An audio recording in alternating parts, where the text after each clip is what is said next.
Hey, it's Heidi. Welcome back for another video. I'm really glad you're here because I don't think there's anything more maddening or painful or heartbreaking than putting all your hopes and dreams into your loved one finally deciding to go to treatment, go to rehab. You feel like, amen, this is it. Finally, I'm going to have my loved one back. We're going to fix this thing. And they go into rehab and they relapse. Sometimes as soon as they step foot off the plane or on the airplane.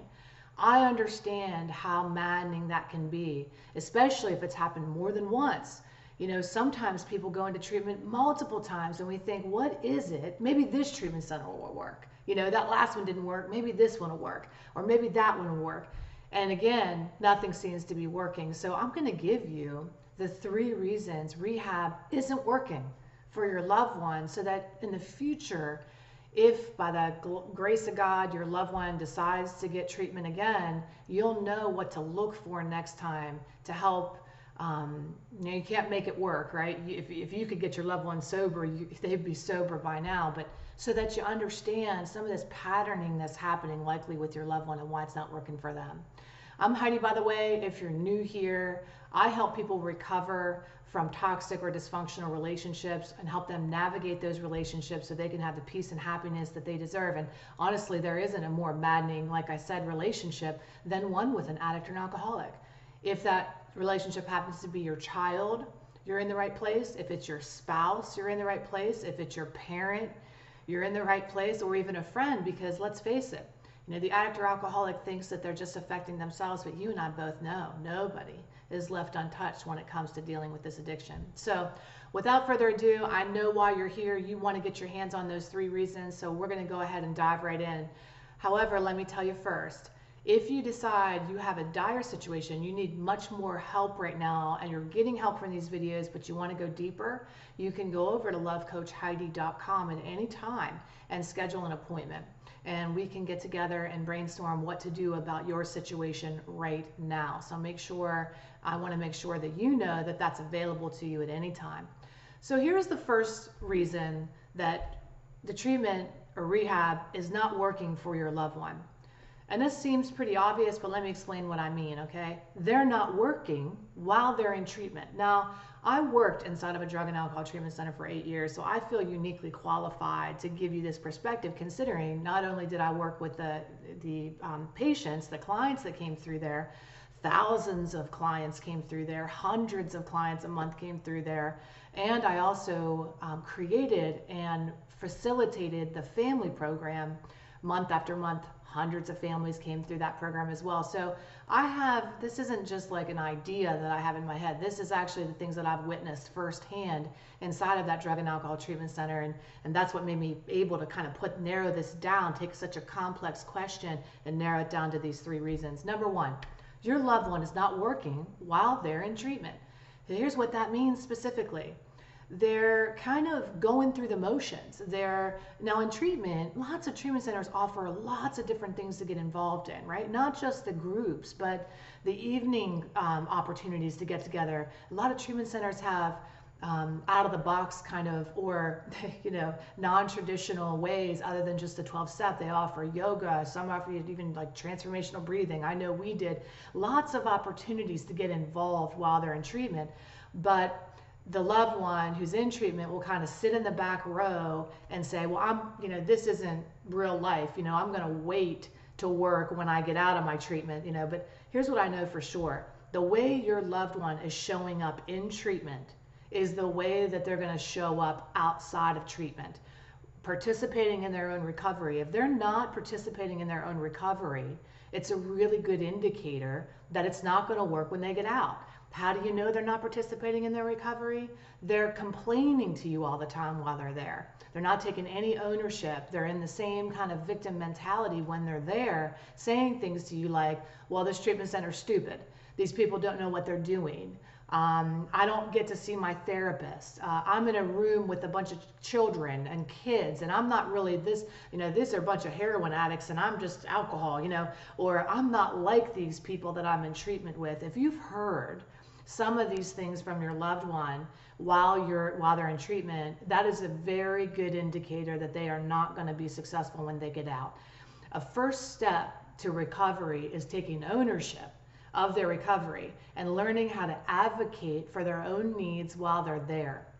They might ask you, you might even feel compelled when they're in treatment to get on the phone and talk to the therapist. Why aren't you seeing my son or daughter? You know, what are you doing down there? What kind of show are you guys running down there? I'm getting all these calls. And guess what's happening? You're buying in to that victim mentality. You know, it's true that some treatment centers are better than others. However, most of the time, that treatment center is offering ample opportunity for them to get involved in their own recovery, ample opportunity to speak with somebody. How do I know? Because these are the complaints that sometimes clients would have to their families when they come in for the family program. Then they sit inside of the treatment center looking around and saying, holy cow, this is not what I was getting on the phone, right? This is night and day. So that's one of the main reasons, okay? They're not involved in their recovery while they're there. That doesn't mean that they're on the phone to you reporting happy news.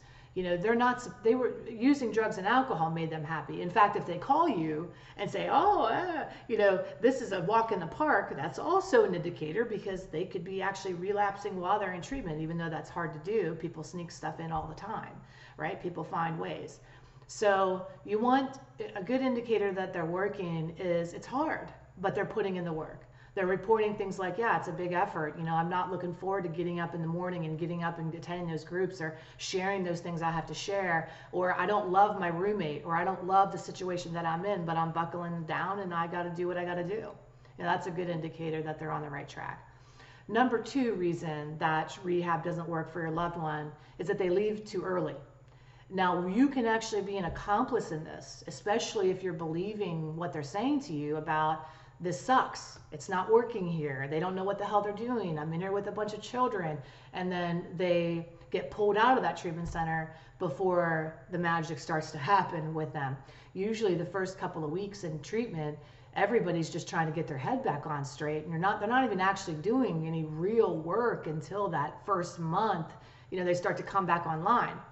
You know, a lot of times we think that 30 days is going to do it. They'll just go into a detox and be better. But the reality is, research shows that somebody, the best results with somebody is if they commit to a 90-day program. Because the first 30 days, you're just getting your head on straight. The second 30 days, you're learning what your issues and challenges are and why you were medicating in the first place. And the last 30 days is learning how to just live sober. You know, and then outside of that, I'm going to talk to you about the next point. I'm going to give you what recovery should look like. But they leave too early. They think, oh, I'm going to go for a 10-day detox and be healed. I'm going to go into this, I want the 2-week plan. You know, you have to remember that your loved one, part of addiction is a desire and a compulsion for immediate gratification. They want the weekend plan. They want to get into treatment and get out as quickly as possible. And that's just not the way this thing works. We need to dedicate significant time and effort to treatment and recovery. It's not like you're going in to get your tires changed or you're getting a tune-up and you pull into Jiffy Lube. There is no quickie rehab. That's really not, and anything that promises that is lying to you, because this is a lot of work. It's a lot of work, and it's going to take time and effort, and there's no cure for addiction, you know? So it's not a disease like cancer. All right, like we say, oh, the addiction's just going to come back. Like, you know, you could get cancer, and you could do everything you need to do to keep that cancer in remission, and it could still come back, because that's how cancer is. It comes to people, it just comes.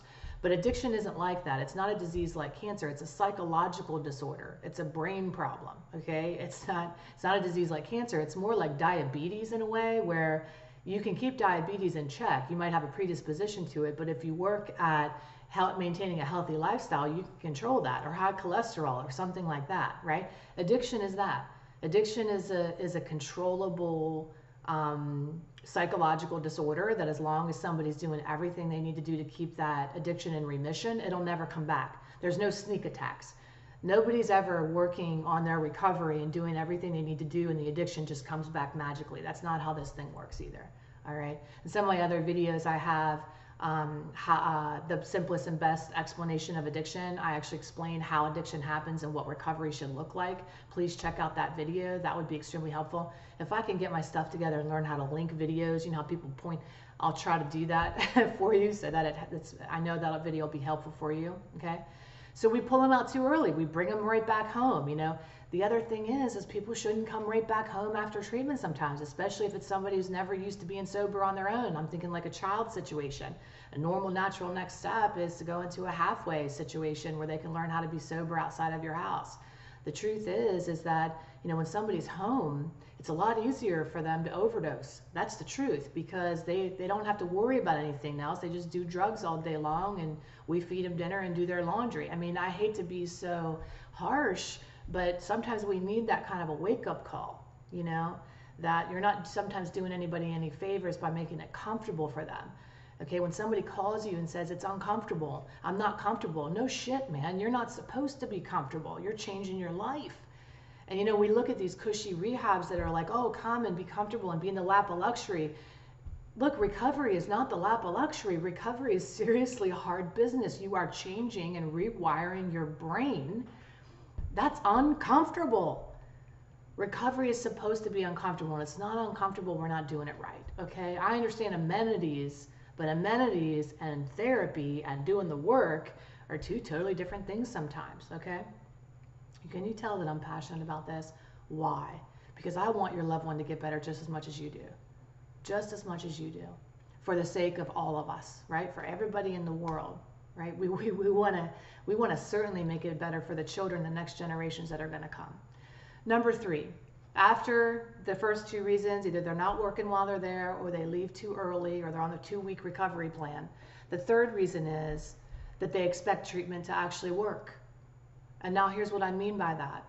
It's that Jiffy Lube mentality that all I need to do, your loved one might think, is just go into treatment. And then when I get out, I'm fixed. Thank God that's over with, right? Now I'm all better. Recovery begins really the minute they leave the treatment center. So what should that look like? Well, when somebody comes out of treatment, a lot of people say, hey, you know, 90 meetings in 90 days, right? Every day we're doing something for our recovery. But if your loved one's not going to do a traditional recovery program like Alcoholics Anonymous or NA, there are lots of other paths. They don't need to do one path to recovery. There are many. In fact, when I got sober 10 years ago, I didn't use AA or NA. I considered myself a binge drinker and wanted something a little different that suited my needs. And so, you know, I created my own recovery program, but you could visibly see me doing something every day to work on getting better.